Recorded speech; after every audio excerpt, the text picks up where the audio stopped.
Welcome to the Rugby Obsession Deep Dive. So glad to be here for this one. Yeah, and hey, before we even, get into the tactical weeds today, if you love breaking down the game just as much as we do, make sure you hit that subscribe button for Rugby Obsession right now. Absolutely. You really don't want to miss what we've got coming up. Exactly. We've got incredible content coming your way.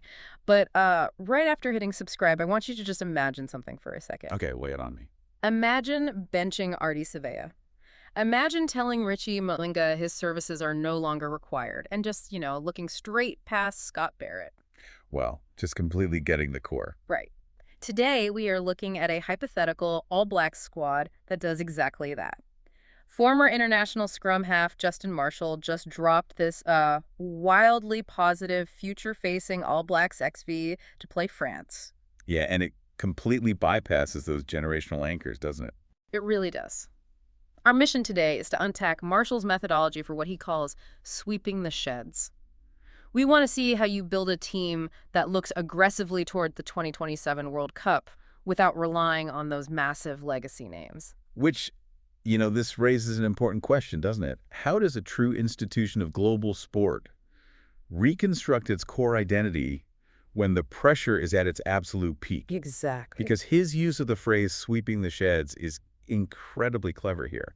It really sets the tone. Yeah, let's explain that actually. In New Zealand rugby lore, sweeping the sheds is it's that famous cultural touchstone of humility. Right, the broom. Yeah, the idea that even the greatest players grab a broom and clean the locker room after a test match. But Marshall is flipping that double meaning here. He is. He's talking about literally cleaning out the locker room of the old guard. Yeah. Sweeping out the established names to create this sudden vacuum. A vacuum the next generation has to fill. Precisely. It's about having the tactical courage to step into the unknown. Okay, let's unpack this. Because before we look at the specific players, we need to understand the catalyst here. Why take this massive leap of faith right now? Well, you have to look at the Springboks. Yeah. I mean, in 2023, South Africa won a record fourth World Cup.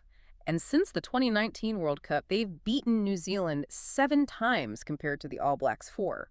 The landscape has fundamentally shifted. They are the number 1 team, and they've built this terrifying depth. Oh, absolutely terrifying. They're constantly integrating fresh blood. Guys like Sacha Feinberg, Monga Mazulu, and Grant Williams, they just slot right in and execute at a world-class level. But here's the thing. It's like, when a legacy tech giant realizes some scrappy competitor just out-innovated them? Oh, yeah, definitely. To survive, they can't just tweak the edges of their product. They have to completely overhaul their R&D department, right? They have to embrace the hurt of growth. That is a great way to put it. And if we connect this to the bigger picture, Marshall's approach is fundamentally optimistic.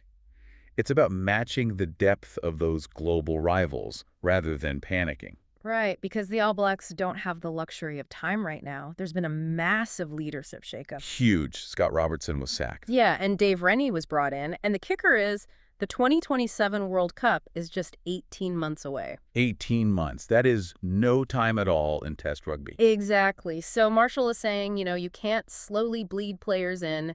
You have to rip the Band-Aid off. Just like France did. Remember when Fabien Galthié brought that so-called B team down to New Zealand? Oh, man, everybody tore them apart in the media for that. But they did. But look at the long-term yield. Those young guys were thrown to the wolves, and now players like Louis Bielbiare are absolute mainstays in the starting squad. They survived the crucible. Exactly. France evolved because they forced that high-pressure environment. Yeah. But Marshall wants the All Blacks to do the same thing. And it's so exciting to look at how he actually wants to do it on the pitch. But hey, real quick, if you are enjoying this tactical breakdown, hit subscribe on Rugby Obsession. Best place for this kind of rugby analysis, hands down. Yeah. And head down to the comments right now, too. We want to hear your thoughts and opinions on these backline picks we're about to dive into. Because these backline picks are, well, they are all about pure speed and specialists, right? Oh, absolutely. Let's start with the 10 jersey. To replace those eras of Dan Carter and Bowden Barrett, Marshall taps Ruben Love. 24 years old. Yeah, it's a massive shift. Love plays so flat to the line, it moves the attack away from just, kick pressure and into an aggressive running threat. Which naturally condenses the defense. It creates so much space out wide. But to do that, you need stability outside him. Right, which is why Jordy Barrett is at 12 And then at 13, Quinn Tupea. Solving those defensive reads in the wider channels. But the back three is where the speed really comes in. He's got Caleb Clark on the left wing, the 11 jersey. A power. But here's where it gets really interesting.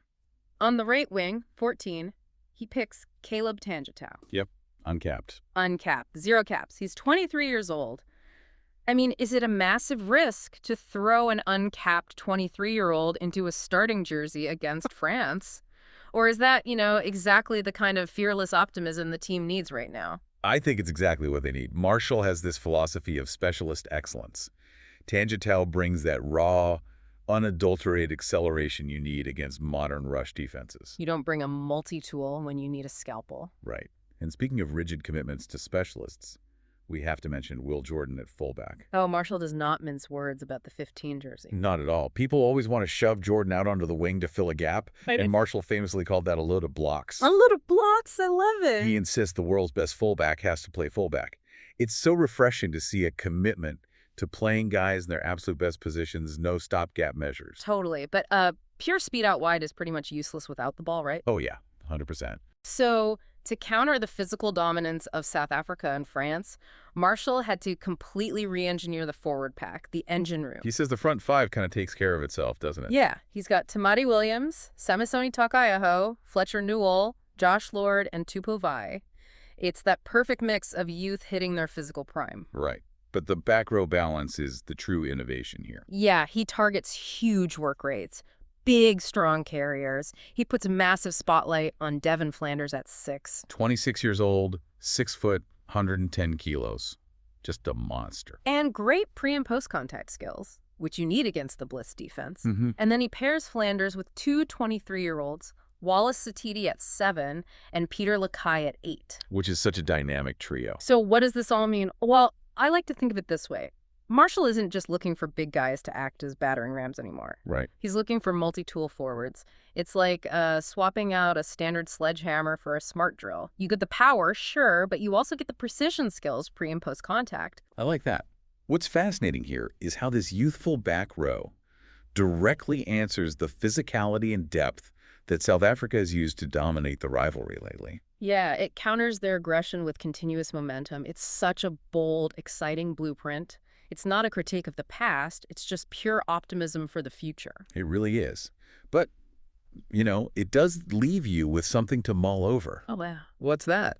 Well, if sweeping the sheds and building long-term depth means sacrificing some short-term stability, how much growing pain is a fan base truly willing to endure to guarantee a World Cup victory in 2027? Oof. Yeah.